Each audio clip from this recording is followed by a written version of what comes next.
ඔයාලත් හැම වෙලේම ඔයාලගේ ජීවිතේ දුකින් ඉන්නේ නේද? ඒවට හේතුව තමයි මට සල්ලි නෑ, මට හොඳ පවුලක් නෑ, මම ලස්සන නෑ, මට අරක නෑ, මට මේක නෑ, මට මොකුත් නෑ කියලා ඔයාලා හැමතිස්සෙම නැති දේවල් ගැන වොරි වෙවි නේද ඉන්නේ. අද කාලේ මේක බොහෝමයක් වැඩි වෙලා තියෙනවා. මිනිස්සුන්ගේ ආත්ම ශක්තිය නැති කරගෙන තියෙනවා. තමන් අඩු තෙක්සවරු කරගන්න ගිහින් තියෙනවා. ඒකට හේතුව තමයි මේ fear of missing කියන එක.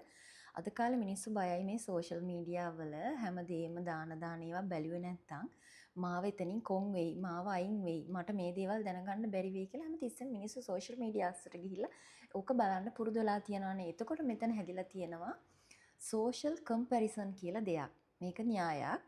මේක කියන්නේ තමන්ව හැමතිස්සෙම අනුන් එක්ක සංසන්දනය කරනවා. ඉතින් ඉස්සර කාලේ වගේ අපිට පුළුවන් වෙලා තියෙන්නේ අපි ළඟපාත ඉන්න කෙනා එක්ක සංසන්දනය කරන්න නෙමෙයි.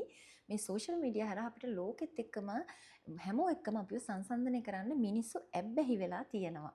එයාට තියෙනවා, මෙයාට තියෙනවා, මට නෑ කියන එක. ඉතින් ඔයාලට මෙතනදී කියන්න ඕන මිනිස්සු අපේ තත්ත්වය මනගන්න පුරුදුලා තියෙන තව කෙනෙක් එක්ක කම්පෙයා කරන එකෙන්. ඒකෙන් වෙන්නේ ඔයාට කවදාවත් ඔයා ගැන ආත්ම තෘප්තියක් ලබන්න බැරි වෙන එක. ඔයා කරන්න ඕන ඔයාට හරියන දේවල් ඔයා තෝරගෙන කරන්න ඕන. මොකද මේ ලෝකේ කතාවක් තියෙනවා කොච්චර ලෝකෙ මිනිස්සු හිටියත් ඇඟිලි සලකුණ එක්කිනාට තියෙන්නේ එකයි. එක ඇඟිලි සලකුණ තව කෙනෙක්ට එන්නේ නැහැ. ඉතින් ඒ වගේ අපිට අපිව තියෙන්නේ අපි විතරයි. අපි ස්පෙෂල්.